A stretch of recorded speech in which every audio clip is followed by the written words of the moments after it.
এখানে গাছও থাকবে না, গাছের মূল থাকবে না। We will completely root out the poisonous tree. This is the final. আমি বাকশালের ডাকাত থেকে এই দেশ থেকে পরিপূর্ণ নিষিদ্ধের দাবি ঘোষণা যখন আমরা পাবো ততক্ষণ আমরা ময়দান ছাড়বো। তার আগ পর্যন্ত এই ময়দান আমরা ছাড়বো না। দেশের $127 বিলিয়ন তারা এই দেশ থেকে নিয়ে গেছে। এগুলো সবগুলো পরিপূর্ণ বিচার হতে হবে। আওয়ামী লীগ এবং তাদের অঙ্গ সংগঠন এবং তাদের সহযোগী সবাইকে অনাতি বিলম্বে অতি অবশ্যই তাদেরকে নিষিদ্ধ করতে হবে। আমরা কোনো সংগঠন থেকে আসি নাই, আমরা জাগ্রত বিবেকের এই দেশের মানুষ। আমরা সাধারণ জনগণ কোনো সাইনবোর্ড কোনো দলের ব্যানার থেকে আমরা আসি নাই।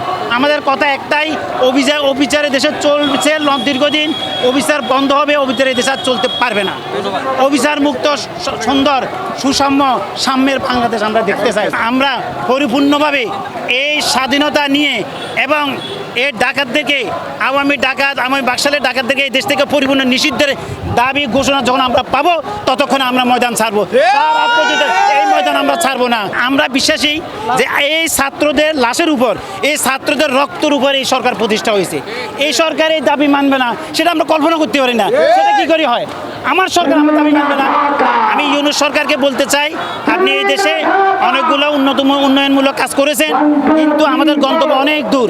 সবচেয়ে বড় কাজটা হচ্ছে আওয়ামী সরকার নিষিদ্ধ করতে হবে, সংস্কার পরিপূর্ণভাবে করতে হবে, তারপর স্থানীয় সরকার নির্বাচন হবে, তারপরে এই দেশে পরিপূর্ণভাবে সাম্য সুষম বন্টনের মাধ্যমে জাতীয় নির্বাচন হবে, তারপর ইউনূস সরকার এই দেশ থেকে বিদায় নেবে।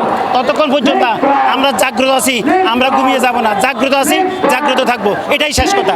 আমার বিএনপির বন্ধুদেরকে বলি, আপনারা আমাদের সাথে 16 বছরের রাস্তার ময়দানে ছিলেন, আপনারা অনেক নির্যাতিত, আপনাদের অনেক নেতাকর্মীর ক্ষয়ক্ষতি হয়েছে, অনেক গুম হয়েছে, অনেক খুন হয়েছে।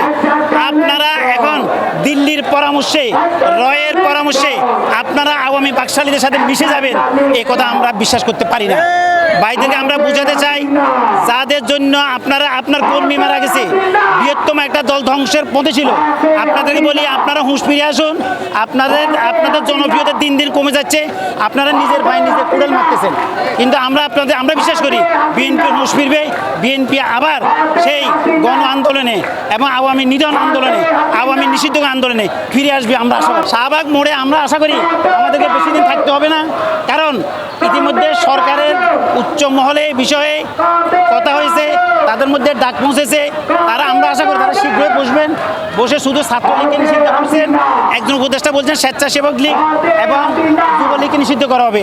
আমরা বলি ভাই, আপনি ডাল কাটবেন, গাছ জীবিত রাখবেন, সেটা হতে পারে না। এখানে গাছও থাকবে না, গাছের মূল থাকবে না। We will completely root out the poisonous tree. This is the final. আমরা বিষ বৃক্ষ আমরা উঠিয়ে ফেলবো, এটাই কথা। দাবি মানবে, ইনশাল্লাহ মানতে বাধ্য হবে তারা। এছাড়া ইউনূস সরকার তো আমাদের রক্তের উপর প্রতিষ্ঠিত। এই সরকার তো জনগণের সরকার, এই সরকার সুষমের সরকার, এই সরকার ন্যায্য সরকার। সুতরাং দাবি মানবে, এই বিষয়ে আমরা শতভাগ নিশ্চিত ইনশাআল্লাহ।